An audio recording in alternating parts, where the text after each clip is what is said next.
A very good morning to all of you. I am Sneha Chaturvedi, a teacher by profession and by heart, and I welcome you to my YouTube channel ज्ञान मठ the temple of knowledge. सो आज मैं आपके लिए लेके आई हूँ SOF series का ही next part, जो कि मैंने जो एमसीक्यू का नेक्स्ट पार्ट है। एमसीक्यू जो मैंने रिलीज किया था, जो पार्ट मैंने रिलीज किया था, उसको मैंने दो पार्ट में डिवाइड कर दिया था। Up to class 6 and 7th के 5 क्वेश्चन मैंने पार्ट फर्स्ट में डाल दिए थे, और ये वाला पार्ट है, इसमें जो है वो क्लास 7th के रिमेनिंग क्वेश्चंस है, और साथ ही साथ क्लास 8th के पूरे ऑल 10 क्वेश्चन इसमें इंक्लूडेड है। ठीक है। सो आज का जो सेशन होगा उसमें जो क्लास 7th का 5 क्वेश्चन रिमेनिंग रह गए थे, उसके साथ साथ किसका है, ये क्लास 8 के 10 क्वेश्चन जो मैंने इंक्लूड किए थे। So let's get started.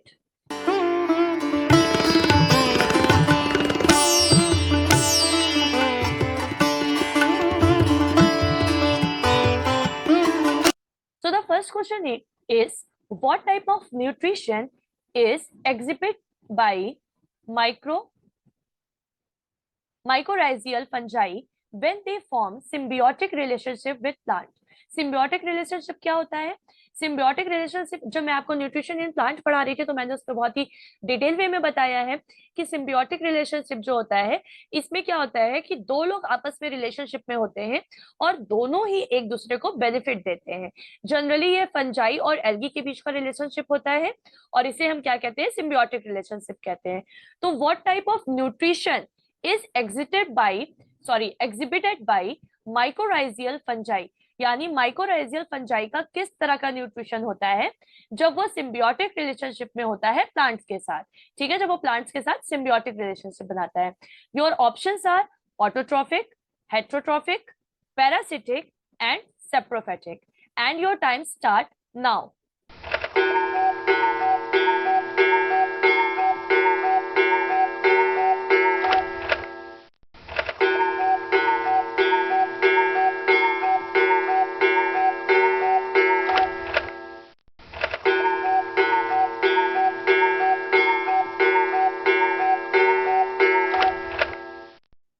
The correct answer is option B, हेट्रोट्रिपिक।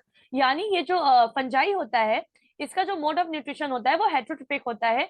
ये जनरली माइकोराइजल फंजाई जो है वो प्लांट को अपना होस्ट बनाता है, और उन्हीं से जो प्लांट जो फोटोसिंथेसिस करके जो फूड प्रिपेयर करते हैं सॉरी, प्लांट जो फोटोसिंथेसिस करके फूड प्रिपेयर करते हैं, उस फूड को क्या करता है, ये यूटिलाइज करता है एज हेट्रोट्रिपिक न्यूट्रिशन के थ्रू यूटिलाइज करता है, टेक करता है, अपने न्यूट्रिशन नीड को फुलफिल करता है। और इसके बाद क्या होता है, ये क्या करता है, ये प्लांट्स को जो है न्यूट्रिएंट के एब्जॉर्प्शन में हेल्प करता है। इस वजह से ये क्या होता है, सिम्बियोटिक रिलेशनशिप होता है। यानी ये प्लांट से क्या होता है, हेट्रोट्रॉपिक न्यूट्रिशन के मोड में थ्रू न्यूट्रिशन लेता है, उनसे फूड लेता है, और बदले में क्या करता है, जो प्लांट होते हैं उनको ये न्यूट्रिएंट एब्जॉर्ब करने में हेल्प करता है। तो माइकोराइजियल जो फंजाई होता है, इसका क्या काम होता है, किस कौन से मोड से न्यूट्रिशन लेता है, ये हेट्रोट्रिपिक मोड से न्यूट्रिशन लेता है। क्लियर हो गया? Now comes to next question. What is the primary role of lichen forming fungi in their mutualistic relationship with algae or cyanobacteria? Lichen जो बनता है उसमें फंजाई का प्राइमरी रोल क्या होता है जब वो एल्गी या साइनोबैक्टीरिया के साथ म्यूचुअलिस्टिक रिलेशनशिप बनाता है या सिम्बियोटिक रिलेशनशिप बनाता है। ठीक है, लाइकन क्या होते हैं? Lichen are the organism made up of two organism, fungi and algae. जब फंजाई और एल्गी एक साथ कॉमन रूप से एक जगह पे होते हैं तो उसको हम क्या कहते हैं, उसे हम लाइकेंस कहते हैं। उनके लिए हम डिफरेंट नेम जो है वो देते हैं उन्हें, जो कि क्या होता है, लाइकेन। लाइकेन क्या है? Lichens are the combination of fungi and algae. ठीक है, और फंजाई और एल्गी क्या काम करते हैं, दोनों एक दूसरे को बेनिफिट पहुंचाते हैं, दोनों म्यूचुअलिस्टिक रिलेशनशिप में रहते हैं और एक दूसरे को बेनिफिट पहुंचाते हैं। तो इसमें पूछा जा रहा है कि लाइकेंस के केस में फंजाई का प्राइमरी रोल क्या होता है, यानी फंजाई जो है वो एल्गी को कैसे बेनिफिट पहुंचाता है। ठीक है, तो आपके ऑप्शंस है providing protection, capturing insects, enhancing nutrient absorption, और डी ऑप्शन है आपका providing a substrate for growth, यानी ग्रोथ के लिए मटेरियल प्रोवाइड कराना, सबस्ट्रेट प्रोवाइड करवाना। And your time start now.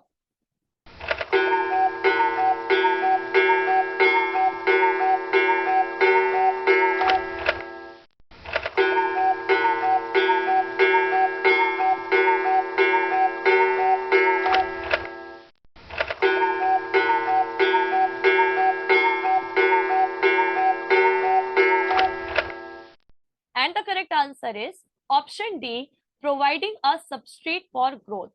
देखिए लाइकेन क्या करता है, लाइकेन जो है वो म्यूचुअलिस्टिक रिलेशनशिप में होते हैं एल्गी या साइनोबैक्टीरिया के साथ, जो कि उसे सबस्ट्रेट देते हैं, यानी एक सरफेस या स्ट्रक्चर देते हैं जिससे उनकी ग्रोथ बहुत अच्छी हो पाती है।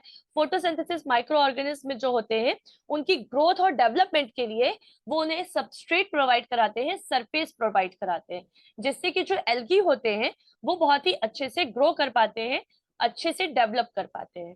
ठीक है, तो फंजाई का जो प्राइमरी रोल होता है इन द सिम्बियोटिक रिलेशनशिप, और यू मे से इन द फॉर्म ऑफ लाइकेन, वो उसे जो एल्गी होता है उसे वो ग्रोथ के लिए सरफेस प्रोवाइड करवाते हैं।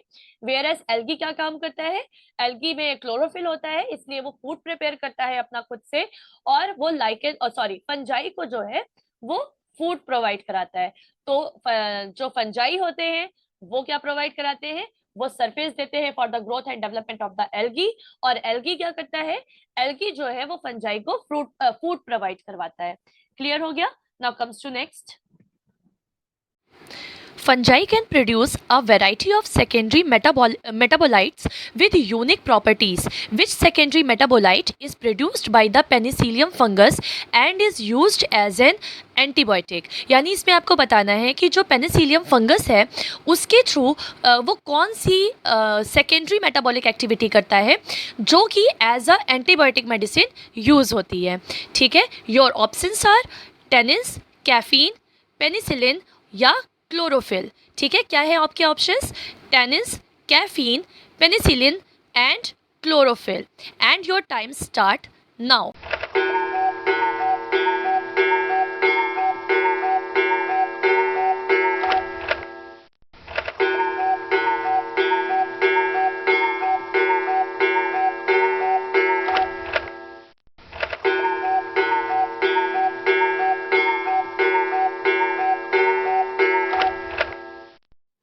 And the correct option is option C, penicillin.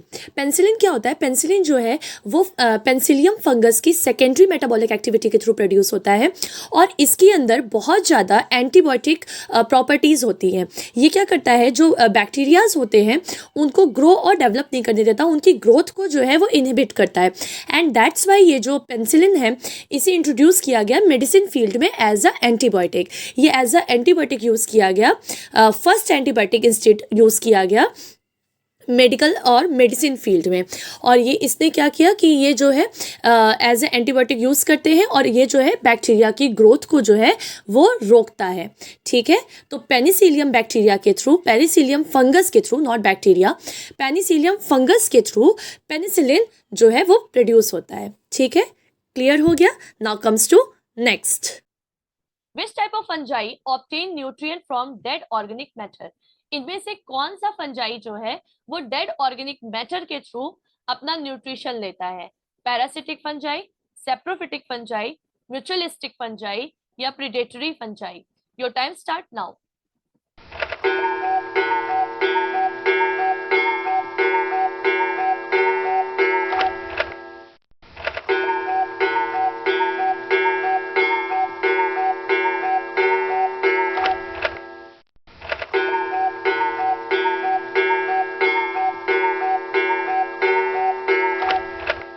Option is option B, saprophytic fungi. Saprophytic fungi क्या होते हैं? ये डेड ऑर्गेनिक मैटर से डेड ऑर्गेनिक मैटर को डिकम्पोज करते हैं और उसके बाद जो है अपना न्यूट्रिएंट उनसे लेते हैं। तो ये इन्वायरमेंट के लिए बहुत ही बेनिफिशियल हो जाते हैं, क्योंकि जितने भी डेड ऑर्गेनिक मैटर्स होते हैं उनको ये डिकम्पोज करने का काम करते हैं, इन्वायरमेंट क्लीन करने का काम करते हैं, और इसलिए ये इन्वायरमेंट के लिए बहुत ही बेनिफिशियल होते हैं। तो सेप्रोफिटिक फंजाई जो होते हैं वो किससे लेते हैं? अगर ये आप नाम से ही ये बहुत ही क्लियर है सेप्रोफिटिक न्यूट्रिशन में क्या होता है, सेप्रोफिटिक न्यूट्रिशन में जो ऑर्गेनिज्म होते हैं वो डेड और डीके मटेरियल से अपना फूड प्रोड्यूस करते हैं या अपना फूड को गेन करते हैं, अपने न्यूट्रिशन को गेन करते हैं। तो सेप्रोफिटिक फंजाई है तो वो क्या करेगा, डेड एंड डीके मटेरियल से ही अपना फूड को लेगा, ठीक है। और ये क्या काम करते हैं, ये इन्वायरमेंट को क्लीन करने का काम करते हैं। क्लियर हो गया। Now comes to next, which part of the fungus is responsible for absorbing nutrient from its surrounding, यानी जो फंगस होता है उसका कौन सा पार्ट न्यूट्रिशन को एब्जॉर्ब करने के काम आता है। जो फंगस की बॉडी होती है उसमें बहुत सारे पार्ट्स होते हैं, उस पार्ट्स में से कौन सा पार्ट ऐसा है जो कि न्यूट्रिशन को एब्जॉर्ब करता है। Option is mycelium, second is spore, C is cap and D is stipe. And your time start now.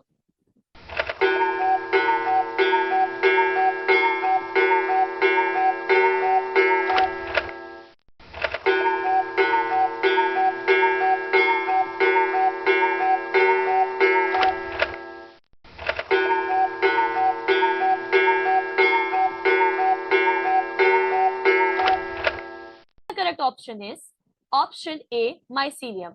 Mycelium क्या होता है, माइसीलियम फंगस का पार्ट है जो कि न्यूट्रिशन एब्जॉर्ब करने के काम आता है। It consist of a network of thread like structure. इसमें क्या होता है, पूरा नेटवर्क होता है, यानी बहुत सारे थ्रेड लाइक स्ट्रक्चर होते हैं that extend into the substrate and help the fungus acquire the necessary nutrient. यानी ये उस ऑर्गेनिज्म या उस जगह पे जाता है, वहां तक फैला होता है और उसके बाद क्या करता है, उसको एब्जॉर्ब करता है फंगस के लिए, उसमें से न्यूट्रिएंट को एब्जॉर्ब करके लाता है और ग्रोथ और रिप्रोडक्शन के लिए न्यूट्रिएंट प्रोवाइड करता है फंगस को, ठीक है, फंजाई को। तो क्या होता है माइसीलियम, माइसीलियम क्या है, माइसीलियम जो है नेटवर्क है थ्रेड लाइक स्ट्रक्चर का जो कि सबस्ट्रेट तक फैला हुआ होता है और फंगस को वहां से जरूरी न्यूट्रिएंट और जरूरी जो भी न्यूट्रिएंट है उसकी ग्रोथ और डेवलपमेंट के लिए, ग्रोथ एंड रिप्रोडक्शन के लिए वो सारे न्यूट्रिएंट एब्जॉर्ब करके फंगस या फंजाई को प्रोवाइड करवाता है, ठीक है। क्लियर हो गया। Now comes to next. अब ये क्लास 7 का जो है वो 5 जो रिमेनिंग क्वेश्चन थे, 5 रिमेनिंग क्वेश्चन जो थे वो कंप्लीट हुए। अब ये राउंड 3 है जो कि क्लास 8 के लिए है और ये बेसिकली डिपेंड है और मतलब बेसिकली मैंने सेट किया है सेल चैप्टर पे, सेल स्ट्रक्चर चैप्टर पे। तो let's see the 10 questions. So the first question is, which cell organelle is responsible for packaging and transporting protein within the cell? Cell के अंदर पैकेजिंग और transporting का काम, ट्रांसपोर्टिंग ऑफ प्रोटीन यानी protein की packaging, उसे पैक करना और उसे ट्रांसपोर्ट करने का काम कौन सा सेल ऑर्गेनल करता है।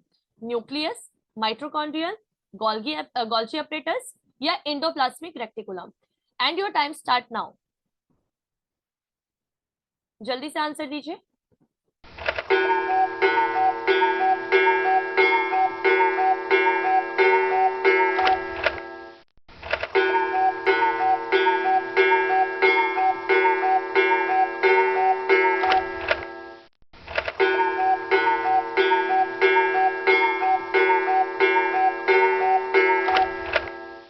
And the correct answer is option C Golgi apparatus. Golgi apparatus क्या करता है, ये जो इसका मेन फंक्शन है, ये प्रोटीन की पैकेजिंग करता है और इसका ट्रांसपोर्ट करता है, यानी इसे जगह जगह पहुंचाता है जहां पे भी उसकी जरूरत होती है, जहां पे भी जिस भी सेल्स को उन प्रोटीन्स की जरूरत होती है वहां पे ये पहुंचाने का काम करता है लिपिड्स और प्रोटीन को। ये क्या करता है, मॉडिफाई करता है, शॉर्ट करता है, उनकी पैकेजिंग करता है किसकी, प्रोटीन्स और लिपिड की, इनटू वेसिकल्स, और उसे ट्रांसपोर्ट करता है फाइनल डेस्टिनेशन जहां पे भी उसे जाना है, जहां पे भी वहां उसकी नीड है उस जगह पे उनको मॉडिफाई, शॉर्ट और पैकेज करके, यानी उसे मॉडिफाई करेगा, फिर उनकी शॉर्टिंग करेगा यानी कौन कौन सा चाहिए, और उसके बाद उनकी पैकेजिंग करेगा और उसके बाद उसको क्या करेगा, ट्रांसपोर्ट करेगा वहां पे जहां पे उनकी रिक्वायरमेंट है। तो करेक्ट ऑप्शन क्या होगा, गोल्जी अपरेटस। गोल्जी अपरेटस जो है वो प्रोटीन का ट्रांसफरिंग का काम करता है, ट्रांसपोर्टिंग का काम करता है। Now comes to next question. Which organelle is known as the powerhouse of the cell due to its role in energy production?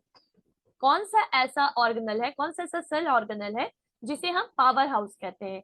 क्यों पावर हाउस कहते हैं, क्योंकि वो क्या काम करता है, वो सेल्स को पावर देने का काम करता है, न्यूट्रिशन देने का काम करता है। और ऑप्शन है आपके Golgi apparatus, nucleus, mitochondrion and endoplasmic reticulum. And your time start now.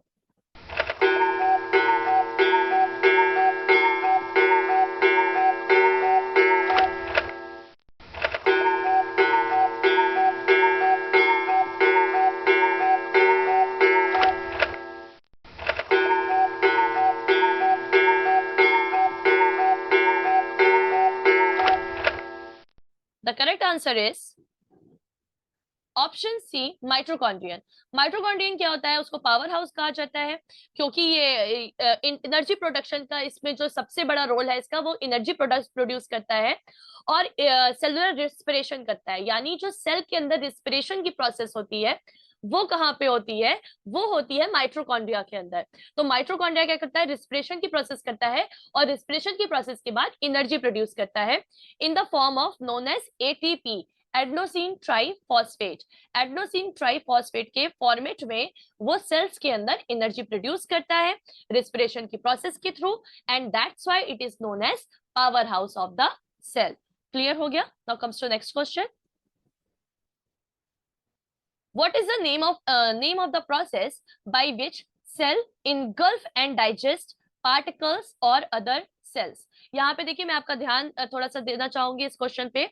यहाँ पे ऑर्गन नहीं पूछ रहा, सेल ऑर्गेनल्स नहीं पूछ रहा, बल्कि प्रोसेस का नाम पूछ रहा है। उस प्रोसेस को क्या कहते हैं जिसके थ्रू जो सेल्स होती हैं वो किसी भी अदर सेल को या किसी भी अदर पार्टिकल को इनगल्फ करती हैं एंड डाइजेस्ट करती हैं।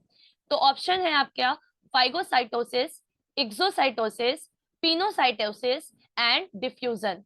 ठीक है, ये चार आपके ऑप्शंस है and your time start now.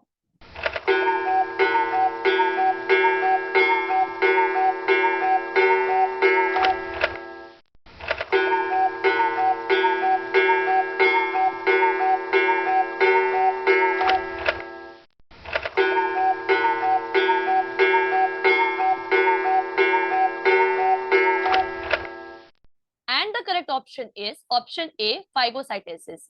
Phagocytosis क्या होता है? फाइगोसाइटोसिस एक प्रोसेस है जिसमें जो सेल्स होती हैं वो क्या करती हैं कि वो जो है, वो जो पार्टिकल को उन्हें डाइजेस्ट करना है या जिस सेल्स को उन्हें डाइजेस्ट करना है उसको अपने आसपास, उसके आसपास एक कवरिंग क्रिएट करती हैं और उसको रैप कर लेती हैं सेल मेम्ब्रेन से। और उसके बाद क्या करती हैं, वेसिकल्स बनाती हैं और उसमें बहुत सारे एंजाइम्स रिलीज होते हैं एंड फाइनली जो हमारा पार्टिकल होता है या जो सेल होती है वो डाइजेस्ट हो जाती है। ठीक है, ये प्रोसेस कहाँ होती है? ये प्रोसेस जनरली जो हमारी बॉडी में इम्यून सेल्स होती हैं, यानी जो हमारी बॉडी में इम्यूनिटी बढ़ाने का काम करती हैं, वो सेल्स ये फाइगोसाइटोसिस की प्रोसेस करती हैं। वो क्या करती हैं, जो भी एक्सटर्नल पार्टिकल्स होते हैं, यानी जो वायरसेस होंगे या बैक्टीरिया होंगे, जो भी फॉरेन पार्टिकल्स होते हैं, उनके पास क्या करती है, वहां जाती हैं और उसके बाद वो उनके उन सेल्स के आसपास एक रैपिंग क्रिएट करती हैं और उसके बाद डाइजेस्टिव एंजाइम्स और बहुत सारी चीजें करके और वो उसे डाइजेस्ट कर देती है, उसे इनगल्फ कर लेती है। सेम एज ये प्रोसेस कहाँ होती है, जो हमारे सिंगल सेलुलर ऑर्गेनिज्म होते हैं, फॉर एग्जांपल अमीबा। अमीबा जो है वो डाइजेशन का प्रोसेस जो करता है या अपने फूड इनटेक का जो प्रोसेस करता है, उस प्रोसेस में यही फाइगोसाइटोसिस की प्रोसेस होती है। उसमें वो क्या करता है, वो अपना स्यूडोपोडिया क्रिएट करता है और पार्टिकल्स के आसपास जो है वो उसे रैप कर लेता है एंड आफ्टर दैट क्या होता है, वो उसका जो वैक्यूल होता है उसके अंदर वो उस पार्टिकल को ट्रैप करता है और उस वैक्यूल में बहुत सारे डाइजेस्टिव एंजाइम्स रिलीज होते हैं और उसी में ही क्या होता है, जो पार्टिकल होता है उसका फुल्ली डाइजेशन हो जाता है और वैक्यूल्स के थ्रू ही वो क्या करता है, न्यूट्रिशन को एब्जॉर्ब कर लेता है। ठीक है, तो फाइगोसाइटोसिस क्या हुआ हमारा? फाइगोसाइटोसिस एक प्रोसेस है जिसके थ्रू क्या होता है, जो सेल्स होती है वो इनगल्फ करती है और डाइजेस्ट करती है दूसरी सेल्स या पार्टिकल्स को। ये कहाँ यूज होता है? जनरली ये हमारे इम्यून सेल्स जो होती हैं वो यूज करती हैं फॉरेन पार्टिकल्स को इनगल्फ एंड डाइजेस्ट करने के लिए, एज वेल एज ये single cell organism like amoeba में यूज होता है for its nutritional need. Clear हो गया? Now comes to next. Which cell organelles is responsible for synthesizing protein?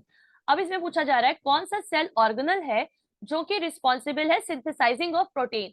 अभी गोल्गी एपरेटस के बारे में हमने क्या पढ़ा था? गोल्गी एपरेटस जो है वो ट्रांसपोर्टिंग ऑफ प्रोटीन है, यहाँ पे सिंथेसाइजिंग ऑफ प्रोटीन, यानी assisted amino acid amino acids को यूज करके जो है कौन से सेल ऑर्गेनल्स में जो है प्रोटीन की सिंथेसिस होती है। ठीक है, तो ऑप्शन है आपके माइटोकॉन्ड्रिया, राइबोसोम्स, लाइसोसोम्स और क्लोरोप्लास्ट। ठीक है, and your time starts now.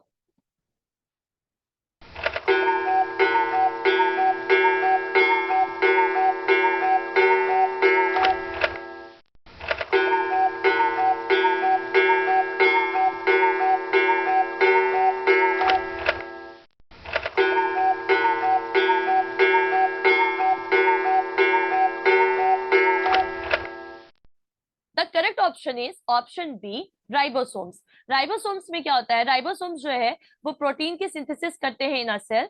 ये क्या होते हैं? ये सेलुलर स्ट्रक्चर होते हैं where the process of protein synthesis which involve the assembly of amino acid. मैंने आपको बताया था कि अमीनो एसिड से जो है, अमीनो एसिड जो होते हैं वो रॉ मटेरियल की तरह यूज होते हैं for the synthesis of protein.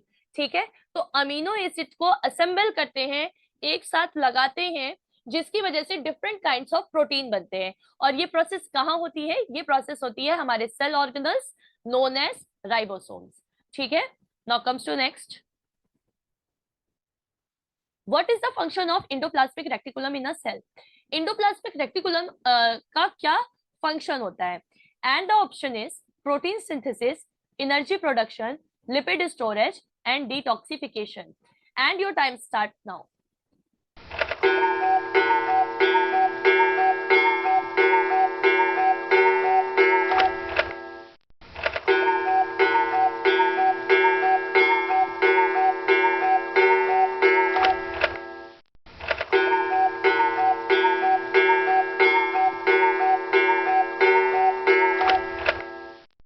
And the correct option is option A, protein synthesis. देखिए, अभी मैंने राइबोसोम्स के लिए बताया कि प्रोटीन सिंथेसिस पे यूज होते हैं, और यहाँ पे आके क्या बता रहे हैं कि जो हमारे इंडोप्लाज्मिक रेटिकुलम है वो प्रोटीन सिंथेसिस के लिए यूज हो रहा है। तो दोनों ही क्या प्रोटीन सिंथेसिस के लिए यूज होते हैं? देखिए, एक्चुअली होता क्या है, जो इंडोप्लाज्मिक रेटिकुलम है ये प्रोटीन सिंथेसिस के लिए रिस्पॉन्सिबल होती है। उनको सिंथेसिस करती है, उनको फोल्डिंग करती है, उनको मतलब अरेंज करती है, उनका मॉडिफिकेशन करती है और उन न्यू प्रोटीन को बनाने में काम करती है। इंडोप्लाज्मिक रेटिकुलम जो होता है वो दो तरह का होता है। एक होता है रफ इंडोप्लाज्मिक रेटिकुलम, जिसे हम RER कहते हैं शॉर्ट फॉर्म में, और जो कि क्या होता है, इनकी सरफेस पे राइबोसोम्स होता है। ठीक, आपको समझ में आया कि इंडोप्लाज्मिक रेटिकुलम जो होता है, जो हमारे प्रोटीन सिंथेसिस के लिए रिस्पॉन्सिबल है, उसके सरफेस पे राइबोसोम्स होता है। यानी इन दोनों का ही फंक्शन क्या है? ये दोनों ही क्या कर रहे हैं? प्रोटीन सिंथेसिस कर रहे हैं। इंडोप्लाज्मिक रेटिकुलम जो है वो प्रोटीन सिंथेसिस इसलिए कर पा रहा है क्योंकि उसके सरफेस पे क्या है, उसके सरफेस पे राइबोसोम्स है।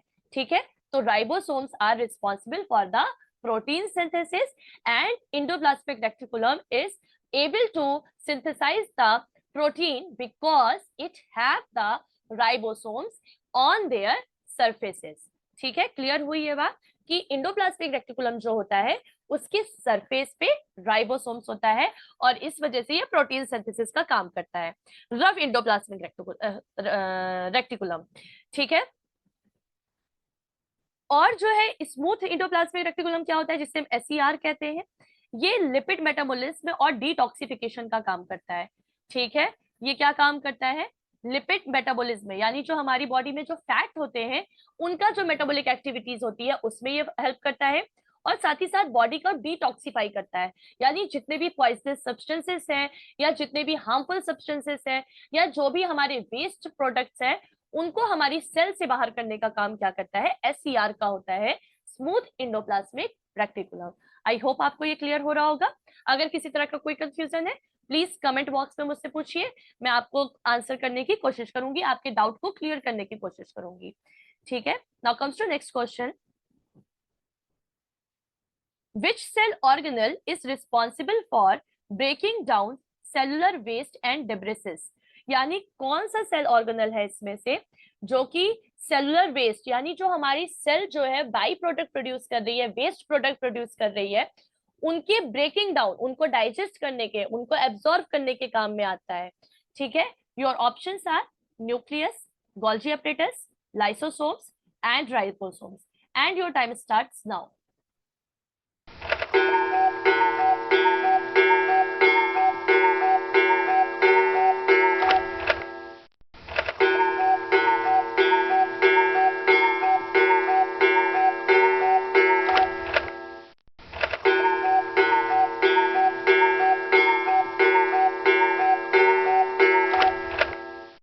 The correct option is option C, lysosomes. Lysosomes क्या होते हैं? ये breaking down of cellular waste और डेब्रिसिस के काम आते हैं।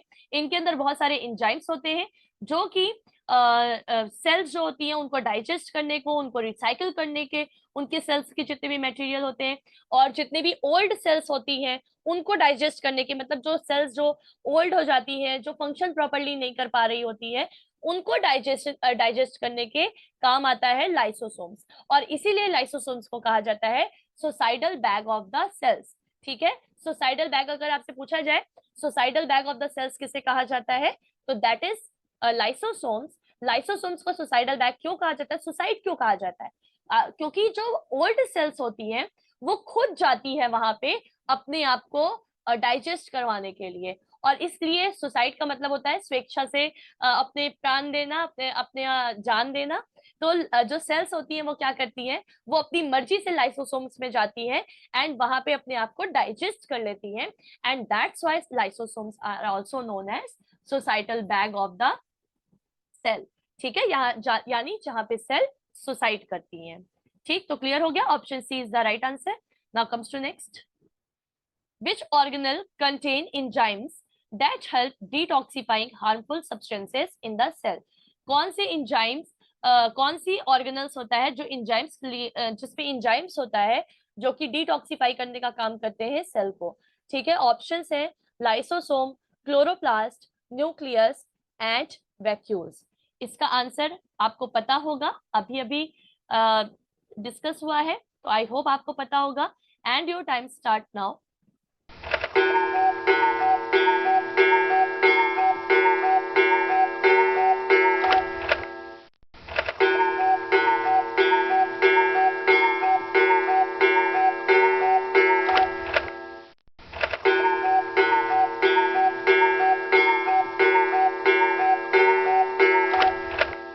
Correct option is lysosome.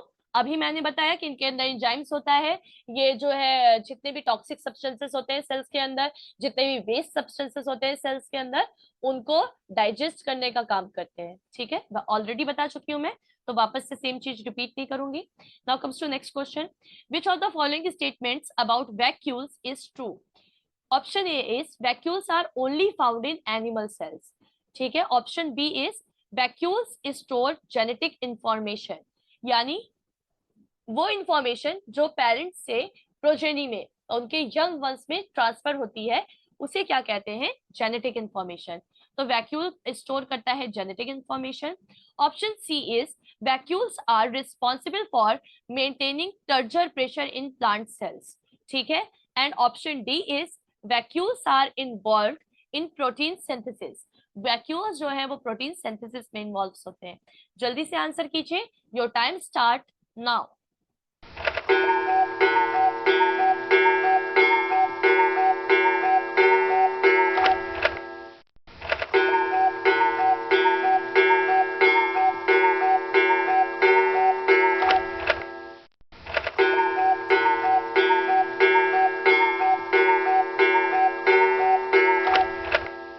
And the correct option is option C, vacuoles are responsible for maintaining turgor pressure in the plant cell.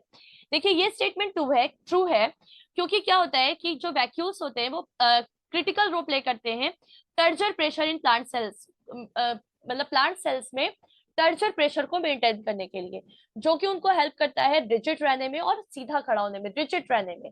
ठीक है, अपराइट और रिजिड रहने में जो हेल्प करता है वो होता है वैक्यूल्स का टर्जर प्रेशर। अब ये टर्जर प्रेशर क्या होता है, देखिए टर्जर प्रेशर क्या होता है, टर्जर प्रेशर एक ऐसा प्रेशर है जो कि लिक्विड या फ्लूइड के द्वारा जो है किसी भी सरफेस पे एग्जिस्ट किया जाता है। किसी सरफेस पे लगने वाला वो प्रेशर जो कि किसी लिक्विड या फ्लूइड के थ्रू लगाया जा रहा हो, उसे ही क्या कहते हैं, टर्जर प्रेशर कहते हैं। तो टर्जर प्रेशर क्या है, वैक्यूल्स के केस में वैक्यूल्स के अंदर फ्लूइड भरा हुआ होता है, और वो फ्लूइड जो होता है वो जो सेल वॉल होती है उस पे प्रेशर डालता है, इंटरनली प्रेशर डाला रहता है उस पे, जिसकी वजह से जो सेल वॉल होती है वो प्लांट को शेप देने का काम करती है, उसे रिजिड बनाने का काम करती है। ठीक है, अगर ये टर्जर प्रेशर नहीं होगा तो प्लांट की जो सेल वॉल होगी वो वीक पड़ जाएगी, वो जो थोड़ी फ्लेक्साइल हो जाएगी, फ्लेसाइट हो जाएगी, और क्या होगा, जो प्लांट होगा वो प्रॉपरली उसका रिजिड शेप नहीं आ पाएगा, वो प्रॉपरली शेप में नहीं आ पाएगा, उसकी जो प्लांट होगा उसमें विल्टिंग स्टार्ट हो जाएगी, और क्या होगा, वो प्रॉपरली रिजिड नहीं रह पाएगा। ठीक है, क्लियर हो गया। Comes to next, which of the following is not a role of vacuoles in plant cells? ठीक है, इनमें से कौन सा वैक्यूल का रोल नहीं है in plant cell, plant cell में इनमें से कौन सा एक वैक्यूल का रोल नहीं है। ठीक है, your options are storing pigments, storing toxin for defence, synthesising lipids and maintaining turgor pressure. इनमें से कौन सा एक वैक्यूल का रोल नहीं है in plant sales? And your time starts now.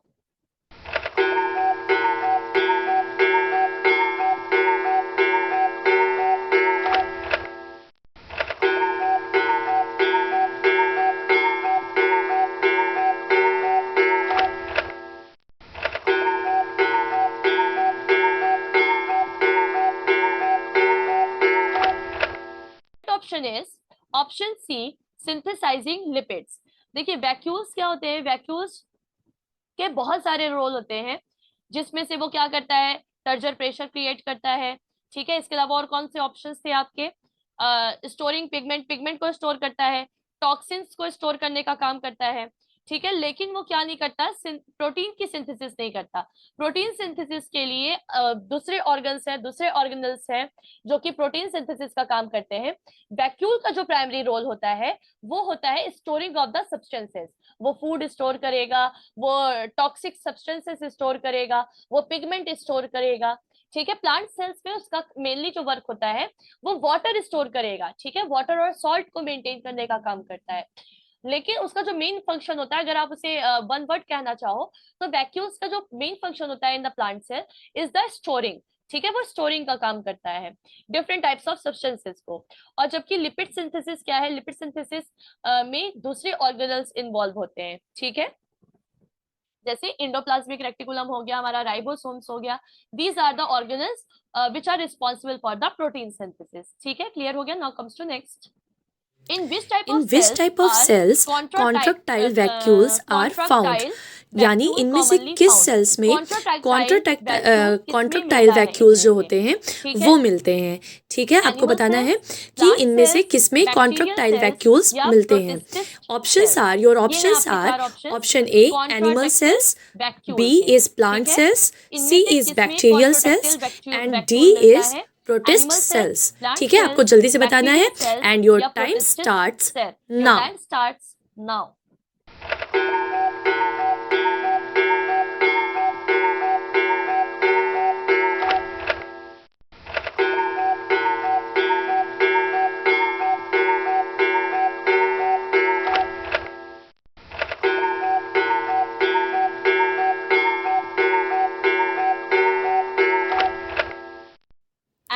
And the correct option is option D, protist cells.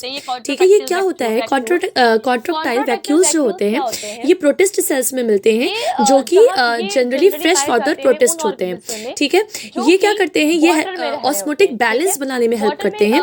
जो protist sales होती हैं उनका ऑस्मोटिक बैलेंस बनाने का काम करते हैं।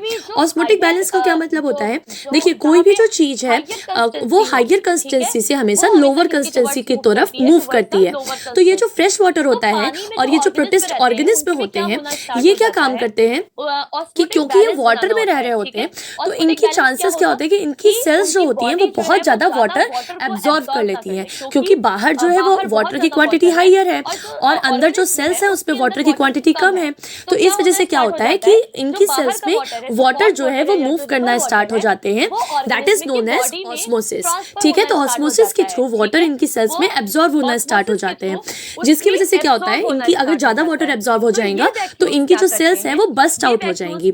तो ये जो हमारा वैक्यूल होता है, ये जो कॉन्ट्रैक्टाइल वैक्यूल होता है, ये क्या काम करता है, ये जो है ऑस्मोटिक बैलेंस बनाने का काम करता है, यानी इनकी सेल्स ज़्यादा वाटर को एब्जॉर्ब ना कर ले, ज़्यादा वाटर को एब्जॉर्ब करके बस्ट आउट ना हो जाए, इसलिए क्या करता है ये उस वाटर एब्जॉर्प्शन को रोकने का काम करता है। ठीक है, जिससे पानी में रहने की वजह से वो ज़्यादा वाटर एब्जॉर्ब करके सेल्स हैं जो ऑर्गेनिज्म में है उनकी सेल्स जो है वो बस्ट आउट ना हो जाए। ठीक है, अब बात करते हैं कि ये प्रोटिस्ट सेल्स होती क्या है। ये प्रोटिस्ट सेल्स जो है ये सिंगल सेल ऑर्गेनिज्म में होते हैं जो कि प्रोटिस्टा किंगडम से बिलोंग करते हैं, और ये क्या होता है, इनकी शेप्स अलग अलग होते हैं, डिफरेंट साइज होती है, डिफरेंट लाइफ स्टाइल्स होती है, लेकिन ये जनरली कहाँ मिलते हैं, एक्वेटिक एनवायरनमेंट में मिलते हैं। इनका जो हैबिटेट है वो क्या है, एक्वेटिक है। तो एक्वेटिक में रहने की वजह से, पानी में रहने की वजह से इनकी सेल्स जो होती है वो वाटर को एब्जॉर्ब करती रहती हैं, और ये इस वाटर को एब्जॉर्ब करते करते इनकी सेल्स जो है वो बस्ट आउट ना हो जाए, फट ना जाए, इसके लिए इनके पास एक अडाप्टेशन होता है जिसका नाम होता है, एक अडाप्टेड वैक्यूल होता है जिसका नाम क्या होता है, कॉन्ट्रैक्टाइल वैक्यूल। ठीक है, जो कि क्या काम करता है, ये जो प्रोटिस्ट सेल्स होती हैं इनको इनमें जो है ऑस्मोटिक बैलेंस बनाने का काम करता है, जिससे कि इनकी सेल्स एक्सेस वाटर एब्जॉर्ब करते हुए बस्ट आउट ना हो जाए। क्लियर हो गया? चलिए, अच्छा, इसी के साथ आपका ये जो पार्ट है ये पूरा पार्ट कंप्लीट हो गया। क्लास 6, 7, 8 के मैंने ऑल 10 क्वेश्चंस आपको दे दिए हैं। अब आपको क्या करना है, जितने भी ऑर्गेनिज्म है, जितनी भी प्रोसेसेस है, इनके बारे में और पढ़िए और कंसेप्ट क्लियर कीजिए इनके बारे में। प्रीवियस ईयर क्वेश्चंस देखना स्टार्ट कीजिए कि क्या इन टॉपिक से कितने क्वेश्चंस आए हैं, किस टाइप के क्वेश्चंस आए हैं, और ये पूरा वीक आपको मिलेगा इन 10 क्वेश्चंस को प्रिपेयर करने का। इसके साथ साथ एनसीईआरटी जो है वो पढ़ते रहिए, वो कॉन्टिन्यूअस पढ़ते रहिए और एमसीक्यूज सॉल्व करते रहिए। तब तक के लिए जल्द ही मैं आपको फिर से नेक्स्ट संडे को मिलूंगी नए पार्ट के साथ, नए एमसीक्यू